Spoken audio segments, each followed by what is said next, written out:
Getting diagnosed with MECFS can feel weird. You wait for answers and you finally, after a while, get them. You get a label, now you have MECFS. And then what? In my case, there was not a real follow up, not a real plan. I just ended up with more questions.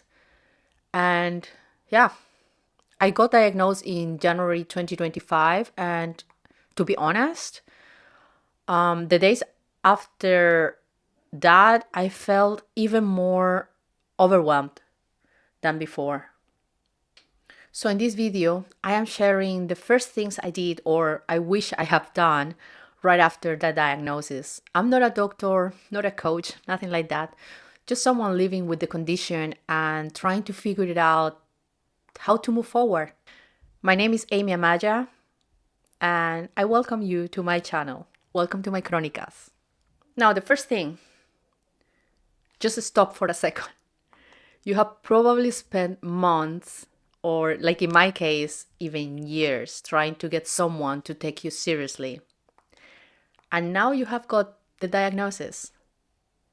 Well, it's going to be a long journey. So before you dive into research or second opinions, my advice for you is to give yourself a moment. You might feel relieved or, like me, confused, angry, kind of numb, or everything at the same time. And I think that's normal. The journey is going to be long and it's not going to be easy. It's not going to be linear, all up to improvement. It's going to be more like this, with some times coming even backwards. So, my advice for you, now that you got a diagnosis, is to let your body and brain catch up. You have been through a lot and you're still in the middle of it. But this is not to discourage you. This is just to prepare you. And take it from me, things will get better, sometimes worse, but if you implement the right tools, if you have the right mindset, I believe improvement is possible for everyone. Now, again, I'm not a doctor. I'm just speaking from my experience. 12 months ago, or 9 months ago, I don't even know exactly, but a few months ago, I was not able to do the things I'm able to do now. So improvement is definitely possible. And I have heard from other patients as well. So you're just starting. So let your brain catch up. Let your body sink into this new knowledge that you just gained. Don't rush. Give yourself permission to pause before doing anything else. Now, the second thing I would like to advise you is to remind yourself that this condition is a physical condition, is real, it's not all on your mind. You didn't cause it, you are not lazy, you are not dramatic, you are not a person with a lot of trauma. Probably you have traumas like everyone does, but in my personal opinion, it's not all in our minds. It's a very physical thing, and the more time passes, the more research, medical research, actually shows that yes, there is a physical component to it.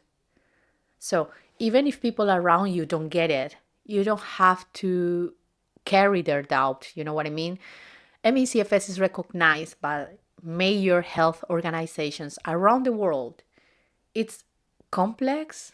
Now, there is a lot of information, a lot of stuff online, and not all of this is actually helpful. Some of the things I have found are really scary, are negative. Some I believe is just noise. What helped me was picking one or two sources that felt calm, clear, and I mean calm because there are a lot of people that sounds pretty desperate, and I think that in the beginning, that's the last thing we need. So, for example, the UK's ME Association is a good resource, the ME Action of Physios for ME, or even hearing from another patient. There are quite few here online. So you will find a lot of information and a lot of resources. Pick one or two places to learn from. You don't need to read everything right now. The way we do things is more important at this stage than the actual amount. This one is very important in my opinion, and is start noticing patterns. You don't need a symptom tracker or a spreadsheet. Just start paying attention to what makes things worse for you. Before I even knew the word pacing, I noticed that some activities definitely were hitting me harder than others, and that rest didn't always feel like actually recovering. So, my advice for you is to start noticing what drains you and what actually helps you. Definitely, that's the first step toward managing your energy. The word patterns is the key here because that is what we are looking for. We are not looking for details, we are looking for patterns. And later you will thank me for that. This one was really hard for me because you might feel like you have to explain your diagnosis in your workplace, for example, to your friends when you are canceling time and time again all your meetings, your get-togethers and stuff like that. But the reality is that not everyone will get it, ever. And not everyone actually needs to get it. So my mistake it was that I spent way too much time trying to convince people who weren't actually open to hear about it. Now I focus on the ones who actually are interested in me, the ones who are interested in really understanding what's going on with me. So my advice is protect your energy. Share with people who actually listen and actually care about you, or people who make sense to share with, for example, your medical practitioner. That, of course, is someone you need to convince of what you are feeling is real. Not every doctor is so aware of this condition, so sometimes that takes a little bit of extra energy. But yeah, you get the point. I used to think rest meant being lazy, when you are resting the whole day and you still need to rest a little bit more the next day or even the whole week. I have a definition of rest that was really not serving me. And to be honest, this condition has changed that. Rest is not quitting, definitely not.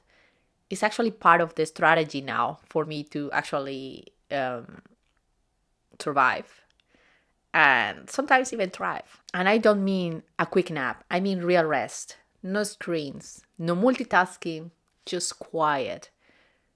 I used to think that even watching TV was rest. That is not rest. Rest means really resting your brain. It's hard at first, but it's necessary. Keep in mind, rest is not weakness. It is how you stay functional. So if you are newly diagnosed, I hope this short video gives you something useful to hold on to. You don't have to do everything today. Just take what makes sense for you right now. And take care of yourself. See you in the next one. Ciao, ciao.